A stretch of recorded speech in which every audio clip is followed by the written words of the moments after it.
Good morning, friends. Thanks for joining me this morning.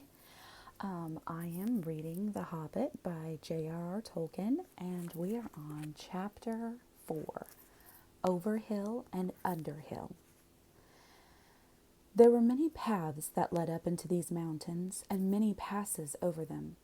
But most of the paths were cheats and deceptions, and led nowhere or to bad ends, and most of the passes were infested by evil things and dreadful dangers. The dwarves and the hobbit, helped by the wise advice of Elrond and the knowledge and memory of Gandalf, took the right road to the right pass. Long days after they had climbed out of the valley and left the last homely house miles behind, they were still going up and up and up. It was a hard path and a dangerous path, a crooked way and a lonely and a long. Now they could look back over the lands they had left, laid out behind them far below. Far, far away in the west, where things were blue and faint, Bilbo knew there lay his own country of safe and comfortable things, and his little hobbit hole. He shivered. It was getting bitter cold up here, and the wind came shrill among the rocks. Boulders, too, at times came galloping down the mountain sides, let loose by midday sun upon the snow, and passed among them, which was lucky, or over their heads, which was quite alarming. The nights were comfortless and chill, and they did not dare to sing or talk too loud, for the echoes were uncanny, and the silence seemed to dislike being broken, except by the noise of water and the wail of wind and the crack of stone. This summer is getting on down below, thought Bilbo, and haymaking is going on and picnics. They'll be harvesting and blackberrying before we even begin to go down the other side at this rate. And the others were thinking equally gloomy thoughts, although when they had said goodbye to Elrond in the high hope of a midsummer morning, they had spoken gaily of the passage of the mountains and of riding swift across the lands beyond. They had thought of coming to the secret door in the lonely mountain, perhaps that very next last moon of autumn, and perhaps it will be Durin's day, they had said. Only Gandalf had shaken his head and said nothing. Dwarves had not passed that way for many years, but Gandalf had, and he knew how evil and danger had grown and thriven in the wild, since the dragons had driven men from the lands, and the goblins had spread in secret after the battle of the mines of Moria. Even the good plans of wise wizards like Gandalf and of good friends like Elrond go astray sometimes when you are off on dangerous adventures over the edge of the wild, and Gandalf was a wise enough wizard to know it. He knew that something unexpected might happen, and he hardly dared to hope that they would pass without fearful adventure over those great tall mountains, with lonely peaks and valleys where no king ruled. They did not. All was well until one day they met a thunderstorm. Well, more than a thunderstorm. It was a thunder battle. You know how terrific a really big thunderstorm can be down in the land and in a river valley, especially at times when two great thunderstorms meet and clash. More terrible still are thunder and lightning in the mountains at night, when storms come up from east and west and make war. The lightning splinters on the peaks, and rocks shiver, and great crashes split the air and go rolling and tumbling into every cave and hollow, and the darkness is filled with overwhelming noise and sudden light. Bilbo had never seen or imagined anything of the kind. They were high up in a narrow place with a dreadful fall into a dim valley at one side of them. There they were, sheltering under a hanging rock for the night, and he lay beneath a blanket and shook from head to toe. When he peeped out in the lightning flashes, he saw that across the valley the stone giants were out, and they were hurling rocks at one another for a game, and catching them and tossing them down into the darkness, where they smashed among the trees far below, or splintered into little bits with a bang. Then came a wind and a rain, and the wind whipped the rain and the hail about in every direction, so that an overhanging rock was no protection at all. Soon they were getting drenched, and their ponies were standing with their heads down and their tails between their legs, and some of them were whinnying in fright. They could hear the giants guffawing and shouting all over the mountainsides. "This won't do at all," said Thorin. If we don't get blown off or drowned or struck by lightning, we shall be picked up by some giant and kicked sky high for a football." "Well, if you know of anywhere better, take us there," said Gandalf, who was feeling very grumpy and was far from happy about the giants himself. The end of their argument was that they sent Philly and Killy to look for a better shelter. They had very sharp eyes, and being the youngest of the dwarves by some 50 years, they usually got these sorts of jobs when everybody could see that it was absolutely no use sending Bilbo. "There's nothing like looking if you want to find something," or so Thorin said to the young dwarves. "You certainly usually find something if you look, but it is not always quite the something you were after." So it proved on this occasion. Soon Philly and Killy came crawling back, holding on to the rocks in the wind.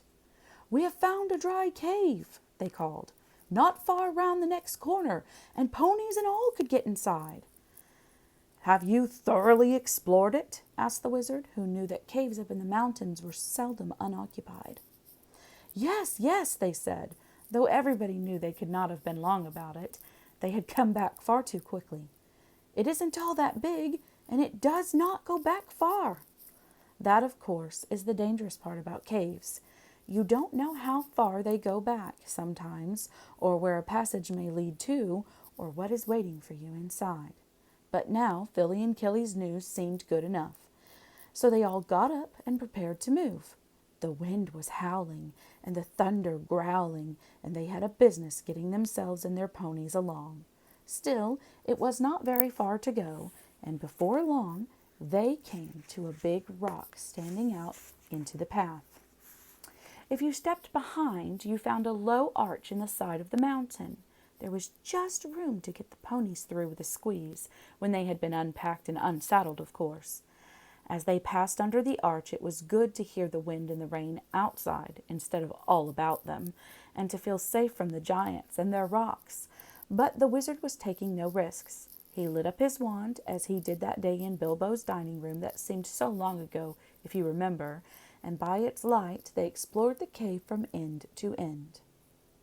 It seemed quite a fair size, but not too large and mysterious.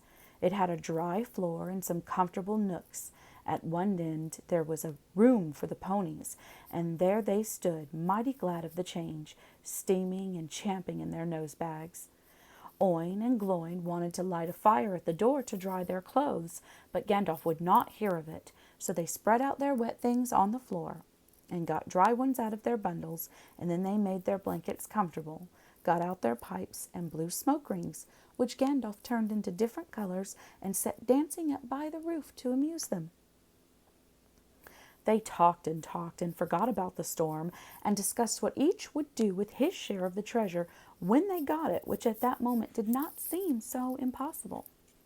And so they dropped off to sleep one by one, and that was the last time that they used the ponies, packages, baggages, tools, and paraphernalia that they had brought with them. It turned out a good thing that night that they had brought little Bilbo with them after all, for somehow he could not go to sleep for a long while, and when he did, he had very nasty dreams. He dreamed that a crack in the wall at the back of the cave got bigger and bigger, and opened wider and wider. He was very afraid, but he could not call out or do anything but just lie there and look. And then he dreamed that the floor of the cave was giving way, and he was slipping, beginning to fall down, down, goodness knows where to.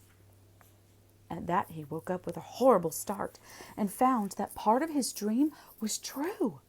A crack had opened at the back of the cave, and was already a wide passage.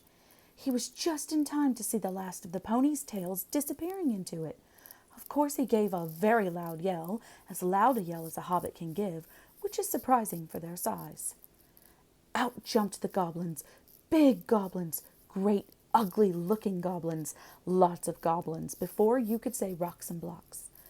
There were 6 to each dwarf at least, and 2 even for Bilbo, and they were all grabbed and carried through the crack before you could say tinder and flint.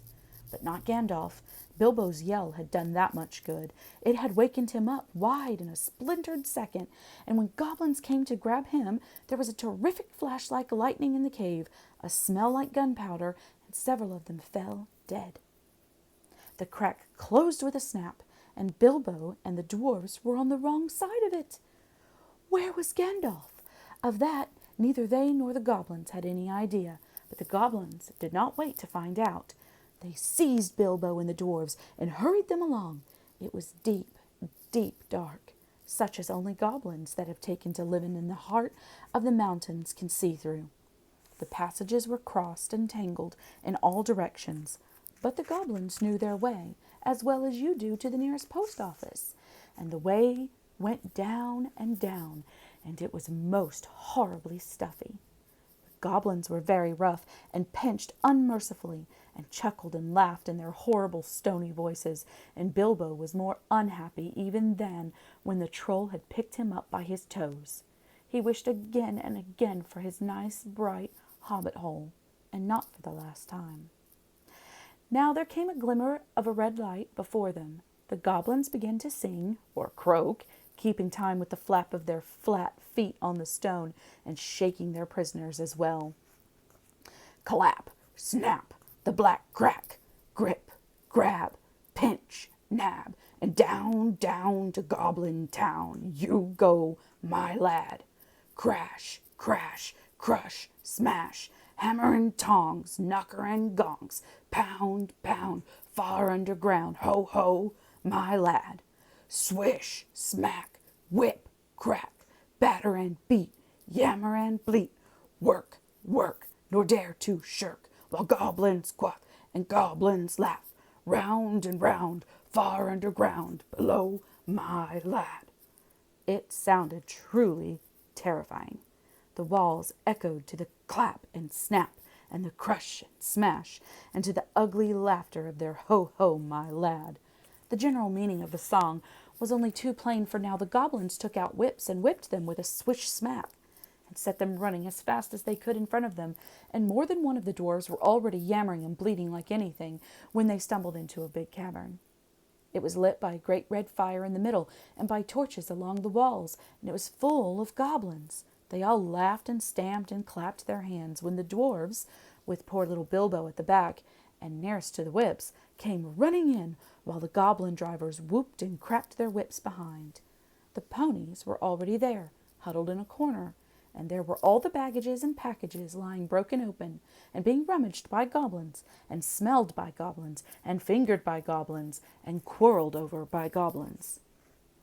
I am afraid that was the last they ever saw of those excellent little ponies, including a jolly, sturdy little white fellow that Elrond had lent to Gandalf, since his horse was not suitable for the mountain paths.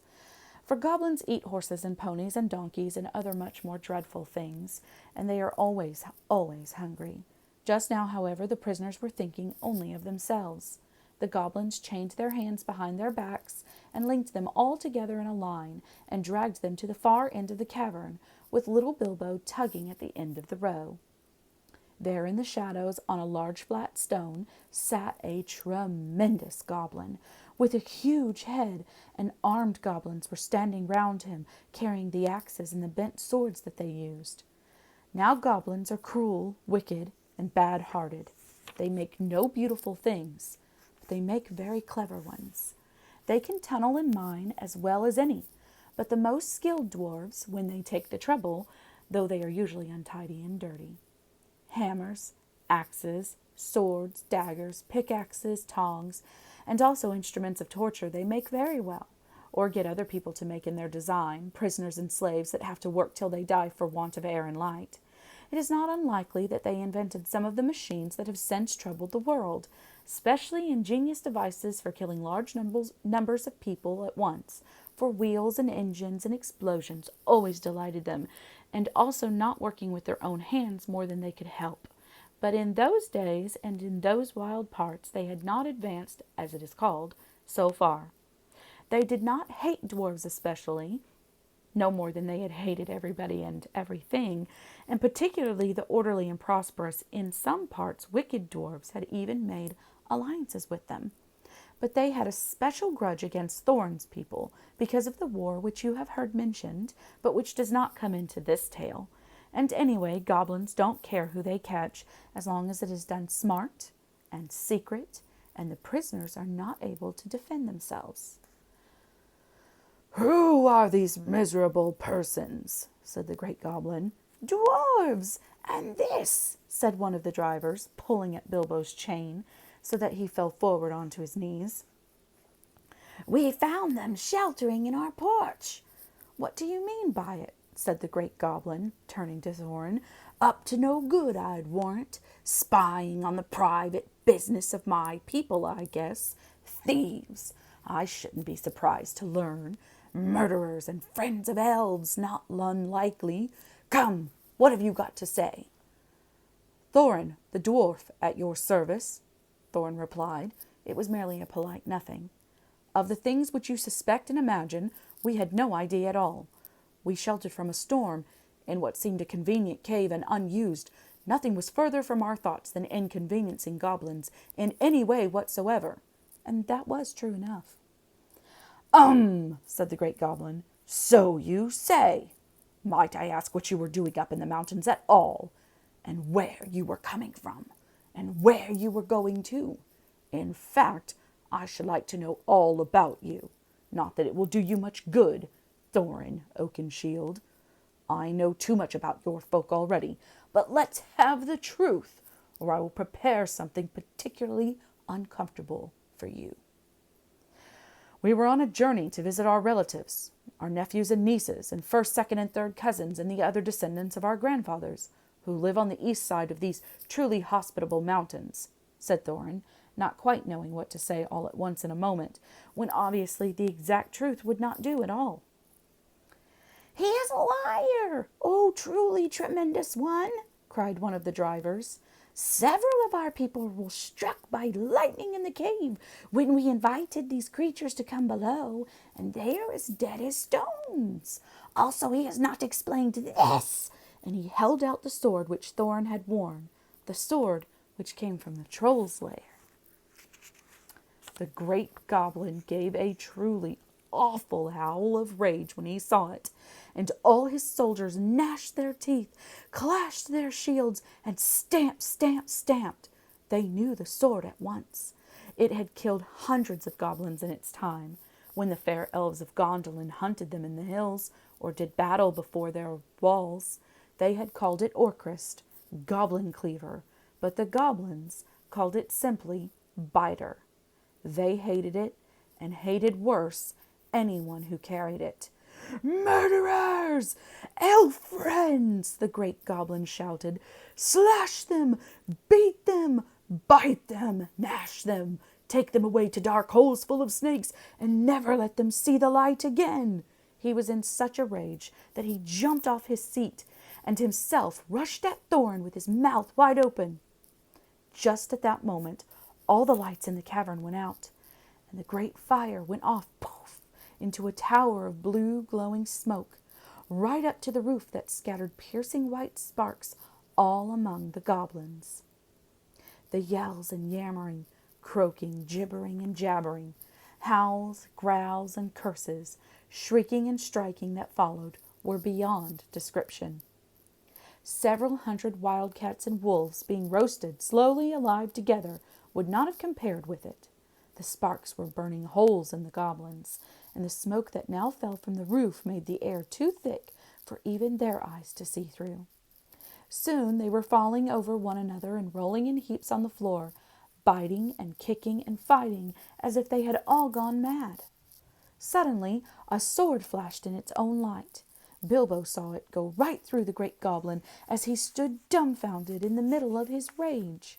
He fell dead, and the goblin soldiers fled before the sword, shrieking into the darkness.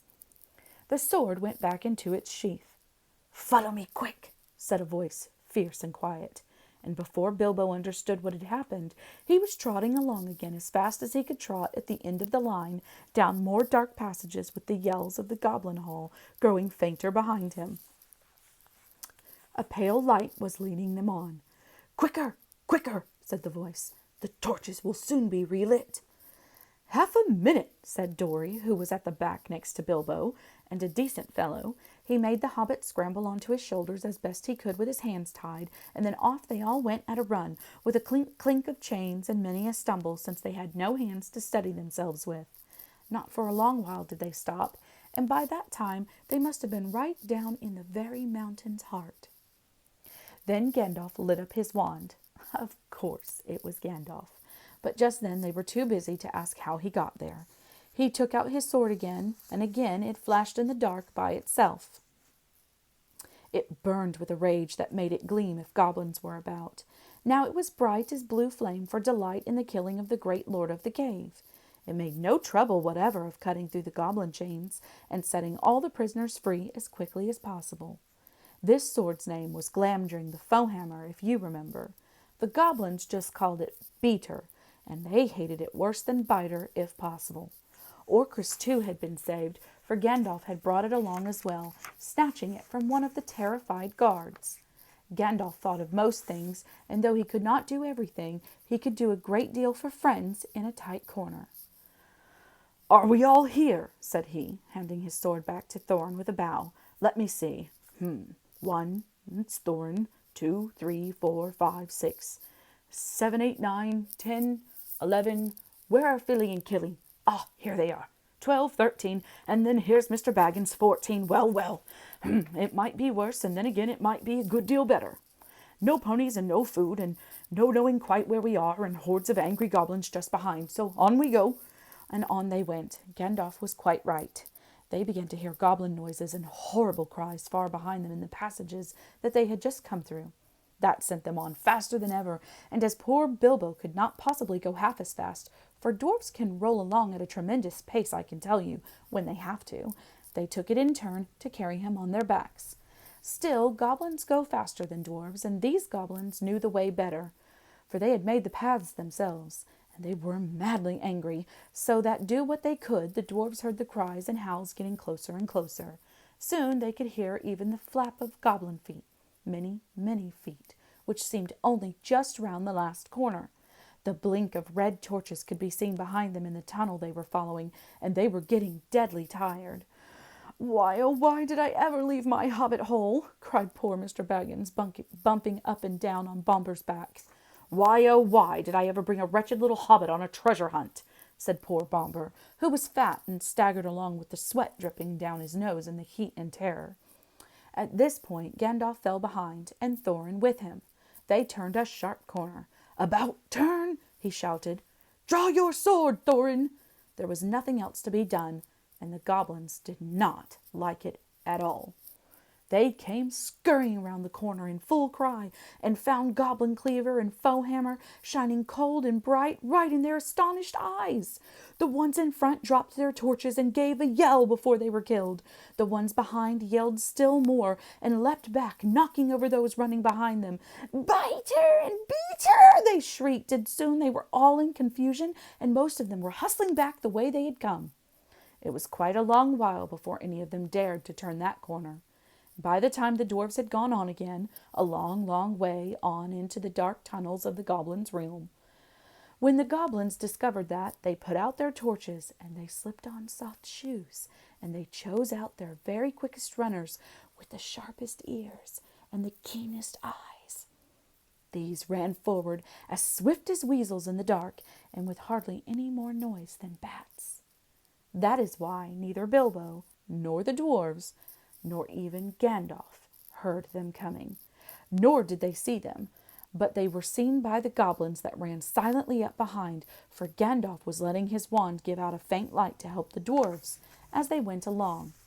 Quite suddenly Dorry, now at the back again carrying Bilbo, was grabbed from behind in the dark. He shouted and fell, and the hobbit rolled off his shoulders into the blackness and bumped his head on hard rock and remembered nothing more.